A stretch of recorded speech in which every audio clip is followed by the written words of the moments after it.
that actually stays constant because every day that I'm spending in the Schengen zone in September is being counteracted by removing the one from March. 90 days in every rolling 180-day period. It sounds quite simple, right? It should be quite simple, but it turns out it's really not. Hey, I'm Kat and welcome to Wandering Bird. I was speaking at a show recently and I found myself answering a question about the 90 and 180-day rule for the Schengen zone. And the more I spoke about it, the more I realised that A, I didn't know as much about it as I probably should, and also it was not as straightforward as it should be.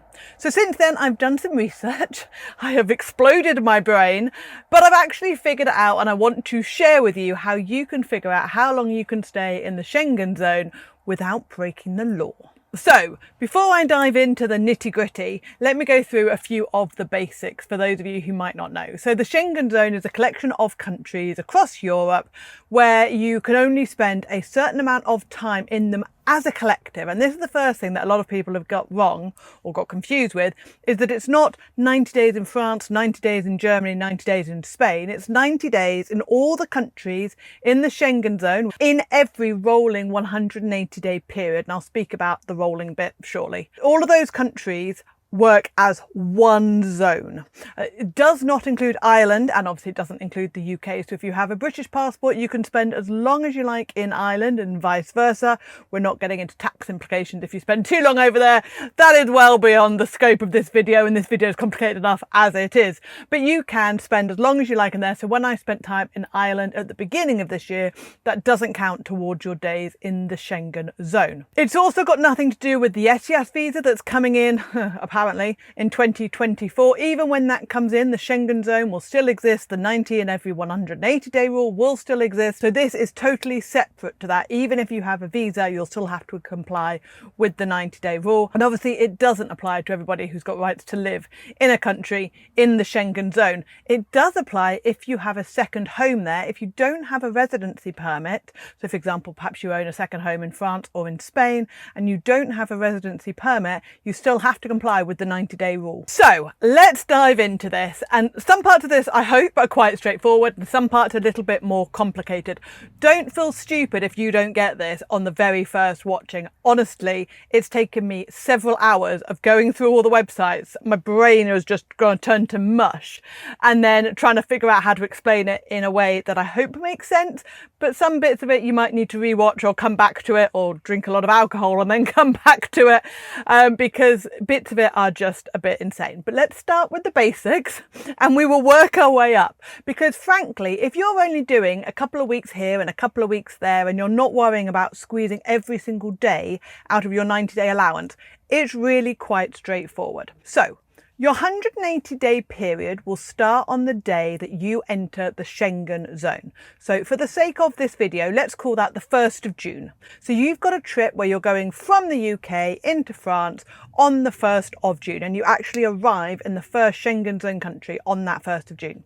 You then need to go back 180 days. Now, if you haven't got an app or don't want to use one, you can literally just type it into Google. What is 180 days before the 1st of June? Now, 180 days before the 1st of June is the 3rd of December. So you look at that 180-day period. I keep wanting to say 6 months. And top tip, 6 months roughly works, but if you're trying to squeeze every single day out of your allowance, you need to use the actual number of days, not the 6 months. But you look over that 180-day period before the date of your first arrival in the Schengen zone, and you count up how many days you've already spent in the Schengen zone before that trip.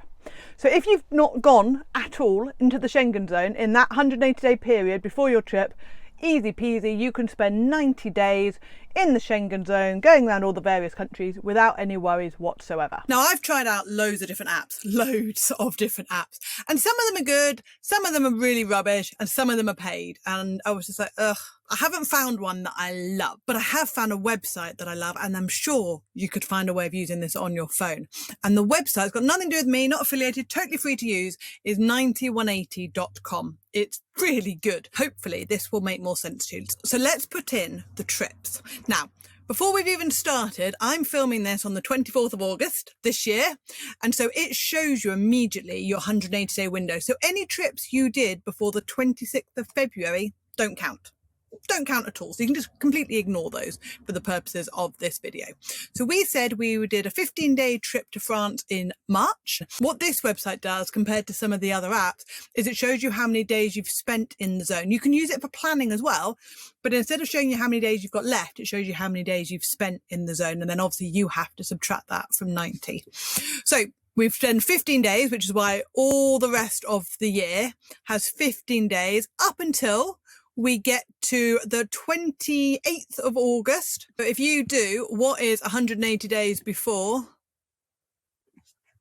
28th August, you can see it's the 1st of March, which is when our trip started. So from the 28th of August, you start reducing the number of days that were spent in the zone in that 180-day period, because obviously each day is coming back off your trip in March. So by the end of 15 days after that, you haven't spent any time in the Schengen zone in the previous 180 days. Hope that makes sense. It's a really good visual representation of how that rolling 180-day period works. Every single day, that 180-day period before you enter the zone next changes every single day. And obviously, as that period changes, some trips will fall out of the back end, which means that you don't count those days anymore. So it is literally a rolling 180-day period. I'm just going to keep doing this in the hope that somebody goes, oh yeah, I get it. So now let's put in our big trip when I did Iceland. Now, if I just did, because I'd already clicked the 28th of August, if I put in from the 1st of June to the 28th of August, it will show you immediately the day that you're going to overstay your welcome. And I have, in doing all this research, I've actually heard of people, what's been happening is they've been stamping passports as being overstayed. So even if it's been 1 or 2, when you leave the Schengen zone, they're stamping your passport with an overstay, which means that on the next time, A, they'll look at it a lot more carefully.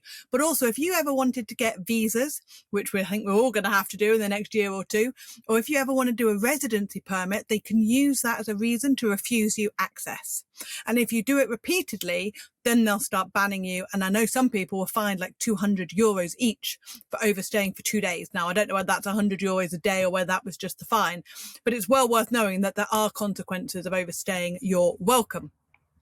So this really clearly shows you when you're going to overstay your day. But our trip was from the 1st of June to the 14th of July. So now you've just got to click on both of those and it comes up. So you can immediately see from the 15 days that we've spent in March, now it's counting up each day that we're spending in the Schengen zone in June and July. So at the end of the trip to Iceland, there would have been 59 days that I've spent in the zone, 90 minus 59. That means I've got 31 days left in the rolling 180-day period, which means I could spend another 31 days in that zone if I wanted to.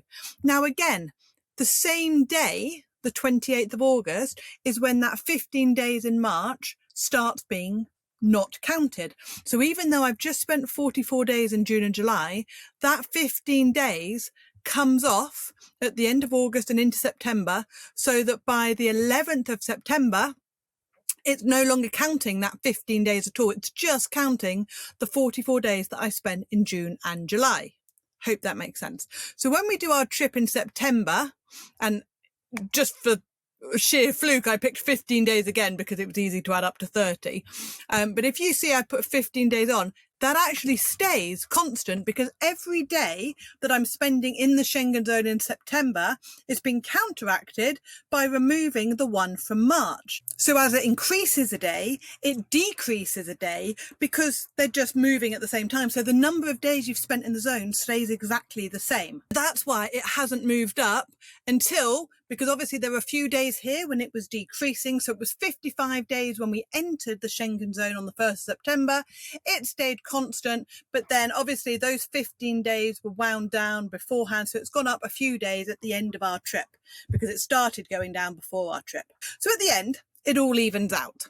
So then it stays constant at 59 days that I've spent in the zone. So again, I can still do 31 days. And we want to do our Christmas trip in December for 10 days to Austria. But on the 28th of November, it starts disregarding my trip to Iceland, and I will bet money that the 28th of November is 180 days after the 1st of June. So let's do it. What is 108 days before the 28th of... can't speak, can't spell... of November, 1st of June. It's genius. So before we've put our December trip in, you can see that the days spent in zone are reducing day by day as it goes down. And if I looked ahead more, it stays at 15. So that's the end of my trip. These 15 days are the 15 days that we spent in zone in September. And then if you don't go into the Schengen zone all the way until March, it goes down to 0. You haven't spent any time in the Schengen zone after the 13th of March 2024. So you can see it decreasing, but we're going to put in our 10-day trip. Now, obviously, I already had the 28th selected. So you double click the first day and it goes, there we go. Right. From the 1st to the 10th. So again, started off at 56 and it stays at 56 for the entirety of that trip, because every day I spend in zone is being counteracted by a day from the Iceland trip being taken off the tally. So one up, then one down. So it stays exactly level. So by the end of that trip, I have done 56 days, but it's still counting off the Iceland trip because it was such a big trip. It's going to be counting it off for a while. So I come out of the Schengen zone on the 10th of December, full of Christmas spirit. And I've done 56 days in country. So I have done, there we go, quick maths, 34 days left. But the longer I stay out of the zone throughout December and January, that total goes down and down and down and down. Now this calculator is fantastic. I'm going to go buy the creator a coffee very shortly because it's by far the easiest one I found. There are other apps, like I've said, I've not found any that are this straightforward. So if you are really confused and struggling, trying to understand how many times you can visit or how many days you can spend in the zone on each trip, this is the one that I recommend, having done loads and loads of research. And please do support the developer because it is fantastic. I hope that makes sense. I hope that clears it up just a little bit for you. It makes it a little bit easier to understand that rolling 180-day period. If you do have any more questions, feel free to drop them below and I will do my best to answer them. And if you are visiting Europe for the first time, whether that's in a motorhome, a camper van, a caravan or a car, and you want a list of all the things that you need to take with you and all the paperwork that you need as well, the link is below for you. You can get your free checklist from there. I wish you all the best with your trip. Let me know how it goes and I'll see you on the next video. Take care. Bye.